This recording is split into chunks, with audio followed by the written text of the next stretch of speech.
नमस्कार दोस्तों, स्वागत है मेरे YouTube चैनल सनातन ज्ञान पर। दोस्तों, अपनी लाइफ में कुछ नया सीखना चाहते हो तो मेरे चैनल को सब्सक्राइब कर लें। दोस्तों, महाभारत के युद्ध की समाप्ति के बाद सभी पांडव सशरीर स्वर्ग गए थे। स्वर्ग अर्थात हिमालय के किसी क्षेत्र में जहां इंद्रादि का राज्य था। पांचों पांडव अपना राजपाट परीक्षित को सौंपकर जब स्वर्ग की कठिन यात्रा कर रहे थे, तब इस यात्रा में द्रौपदी भी उनके साथ गई थी। सभी चाहते थे कि हम सशरीर स्वर्ग पहुँचें, परंतु रास्ते में कुछ ऐसा घटा कि एक एक करके पांडव नीचे गिरकर मृत्यु को प्राप्त हो गए।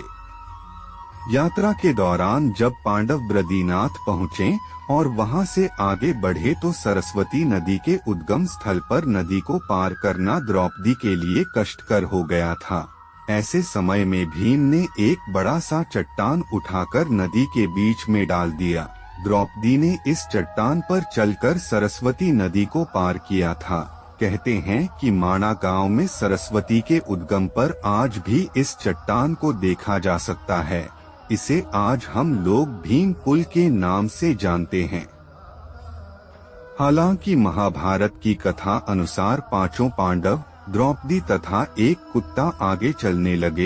एक जगह द्रौपदी लड़खड़ाकर गिर पड़ी।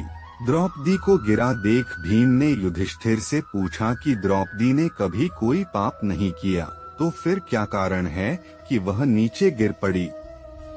युधिष्ठिर ने कहा, द्रौपदी हम सभी में अर्जुन को अधिक प्रेम करती थी, इसलिए उसके साथ ऐसा हुआ। ऐसा कहकर युधिष्ठिर द्रौपदी को देखे बिना ही आगे बढ़ गए। जनश्रुति के अनुसार स्वर्ग यात्रा के दौरान द्रौपदी भीम का सहारा लेकर चलने लगी, लेकिन द्रौपदी भी ज्यादा दूर नहीं चल पाई और वह भी गिरने लगी। ऐसे समय भीम ने द्रौपदी को संभाला। उस समय द्रौपदी ने कहा, सभी भाइयों में भीम ने ही मुझे सबसे ज्यादा प्यार किया है और मैं अगले जन्म में फिर से भीम की पत्नी बनना चाहूंगी। थोड़ी देर बाद सहदेव भी गिर पड़े। तब भीम ने पूछा, सहदेव क्यों गिरा। युधिष्ठिर ने कहा, सहदेव किसी को अपने जैसा विद्वान नहीं समझता था, इसी दोष के कारण गिरना पड़ा। कुछ देर बाद नकुल भी गिर पड़े।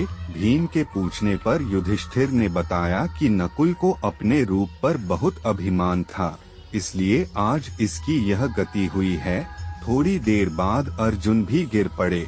युधिष्ठिर ने भीम से कहा, अर्जुन को अपने पराक्रम पर अभिमान था।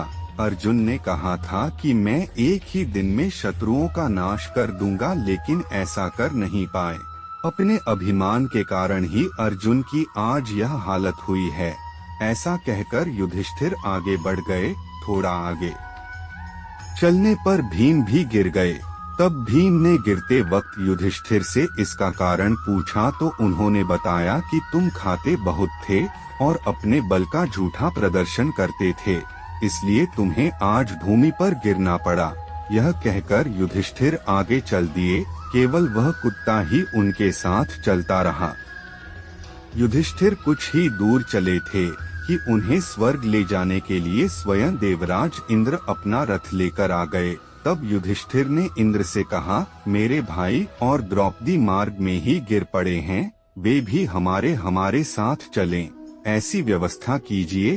तब इंद्र ने कहा कि वे सभी शरीर त्याग कर पहले ही स्वर्ग पहुंच चुके हैं, लेकिन आप सशरीर स्वर्ग में जाएंगे।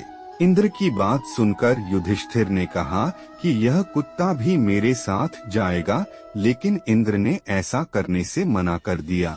काफी देर समझाने पर भी जब युधिष्ठिर बिना कुत्ते के स्वर्ग जाने के लिए नहीं माने तो कुत्ते के रूप में यमराज अपने वास्तविक रूप में प्रकट हो गए। युधिष्ठिर को अपने धर्म में स्थित देखकर यमराज खुश हुए। इसके बाद इंद्र और युधिष्ठिर रथ में बैठाकर स्वर्ग की ओर निकल पड़े। मित्रों, आपको यह कहानी अच्छी लगी हो तो सब्सक्राइब जरूर करना।